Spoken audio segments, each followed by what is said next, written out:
जय Shri Krishna. Radhe Radhe. Hello friends, मैं शिवांगी अपने यूट्यूब चैनल पे आप सबका बहुत बहुत स्वागत करती हूँ।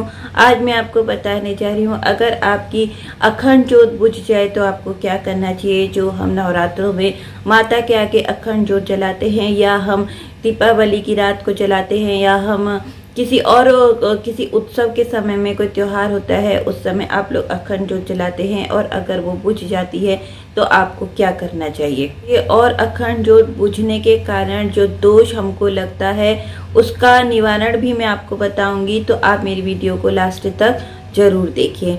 तो सबसे पहले मैं आपको बताती हूँ, अखंड ज्योत के बुझने के बहुत सारे कारण होते हैं। जैसे कि आप अगर अखंड ज्योत में जब जल रही होती है, आप उसकी बत्ती को जब आगे बढ़ाते हैं उस समय वो गलती से बुझ जाती है, तो उसके लिए आप क्या करें, सबसे पहले अलग से जब आप ज्योत को आगे बढ़ा रहे हैं तो उस ज्योत को आगे बढ़ाने से पहले एक आप छोटा सा दिया अलग से बना लें। उसी ज्योत से आप ज्योत जला के पहले अलग रख लें, फिर आप अपने जो अखंड ज्योत की बत्ती है वो आगे बढ़ाएं। अगर वो नहीं बुझती है तो बहुत ही अच्छी बात है। अगर गलती से कुछ ऐसी मिस्टेक हो जाती है, आपने जो दिया उस दिए से जलाया हुआ है, आप उससे वो ज्योत को वापस जला सकते हैं, तो उसमें कोई दोष नहीं लगता है, कुछ नहीं होता है। अब होता है कि एक दूसरी जैसे कि आपकी अखंड ज्योत आपने जलाई है, जैसे आपने अखंड ज्योत जलाई है और वो अगर आप उसको जलाते हो अच्छा खासा, उसमें आपने तेल भर रखा है, उसमें बत्ती लगा रखी है, और उसके बाद भी और वो बुझ जाती है, माना आप कहीं थोड़ी देर के लिए चले गए और आपने वापस आके देखा कि तेल भी भरा हुआ है, बत्ती भी लगी हुई है और अखंड ज्योत उसमें बुझ गई है, तो ऐसे में आपको क्या करना है कि उस तेल और उस बत्ती से आपको दोबारा दिया नहीं जलाना है।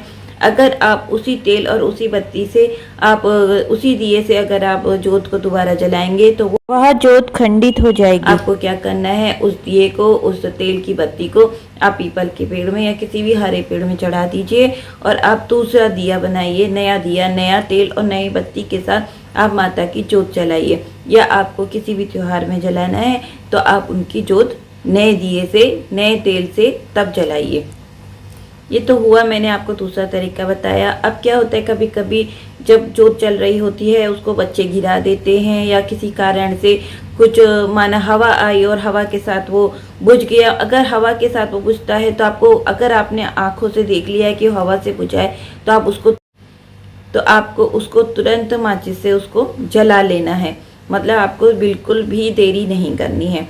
और अगर वो दिया आपसे गिर गया है, आपके बच्चे से गिर गया है, कुछ भी हो गया है, तो आपको उस दिए को दोबारा नहीं जलाना है। वो तेल और बत्ती इकट्ठी करके आप हरे पेड़ में डाल दीजिए, और नया दिया नई बत्ती के साथ आप अखंड ज्योत को जलाइए, और माता से आप अपनी क्षमा मांगिए। आप या अपने किसी भी आराध्य देव के लिए अखंड ज्योत जलाइए, आप उनसे क्षमा मांगे। अब क्या करना है आपको, अगर आपके नवरात्रों में अखंड ज्योत बुझती है तो उस दोष के निवारण के लिए आपको दुर्गा सहस्त्र नाम का पाठ करना है। उस दुर्गा सहस्त्र नाम अपने आप में बहुत ही उसमें शक्तिशाली मंत्र होते हैं। अगर आप दुर्गा सहस्त्र नाम का पाठ करते हैं, उसके बाद आप माता से क्षमा मांगे कि हे माता, मैं आपकी ज्योत की रक्षा नहीं कर पाई, तो आप मुझे क्षमा कर दीजिए। ज्योत के बुझने के कारण जो दोष मेरे परिवार के ऊपर लगा है उसे आप समाप्त कर दीजिए, तो माता आपकी पुकार जरूर सुनेगी। अगर आपके पास दुर्गा सहस्त्र नाम नहीं है तो आप विष्णु सहस्त्र नाम का भी पाठ कर सकते हैं, और अगर आपके पास विष्णु सहस्त्र नाम में नहीं है तो आप गायत्री सहस्त्र नाम का भी पाठ कर सकते हैं।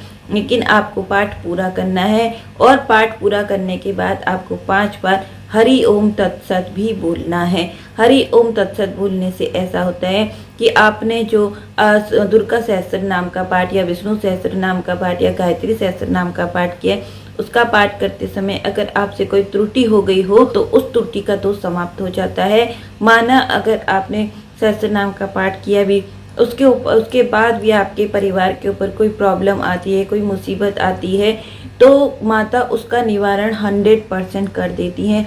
आपको किसी भी मुसीबत में पड़ने नहीं देती हैं, क्योंकि प्रकृति का नियम है कि जो लिखा है, जो होना है वो होकर ही रहता है। लेकिन क्या होता है कि अगर आप इस तरह का विधि करते हैं, अब आप माता का पाठ करते हैं, जाप करते हैं, उससे दोष समाप्त हो जाता है और आपका परिवार भी सुरक्षित हो जाता है।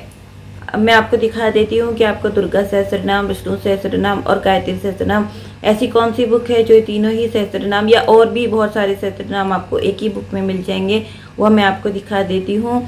इस बुक की मैंने पहले भी एक वीडियो बनाई हुई है, उसका लिंक मैंने डिस्क्रिप्शन बॉक्स में डाल दिया है, आप उस वीडियो को जरूर देखिए। लेकिन आपको मैं फिर भी अभी एक बार और आपको ये बुक दिखा देती हूँ, आप इस बुक को देख लीजिए। अगर आपके पास यह बुक नहीं है तो कोई बात नहीं, आपके पास अलग अलग बुक है तो आप अलग अलग बुक से भी पढ़ सकते हैं और इस बुक को आप अमेजोन से परचेज कर सकते हैं। इसका लिंक मैंने डिस्क्रिप्शन बॉक्स में डाल दिया है, आप वहाँ से इसे खरीद सकते हैं। तो चलिए मैं दिखाती हूँ आपको यह बुक। ये देखिए फ्रेंड्स, ये है सहस्त्रनाम स्तोत्र संग्रह। इस बुक की वीडियो मैंने पहले बनाई हुई है, मैंने डिस्क्रिप्शन बॉक्स में लिंक दे दिया है, आप वहां से इसे देख सकते हैं। इस बुक में विभिन्न देवी देवताओं के सहस्त्र नाम दिए हुए हैं। इसमें दुर्गा सहस्त्र नाम, विष्णु सहस्त्र नाम और गायत्री सहस्त्र नाम भी दिए हुए हैं और भी बहुत सारे विभिन्न देवी देवताओं के सहस्त्र नाम दिए हुए हैं, जिनका आप बहुत ही आसानी से पाठ कर सकते हैं।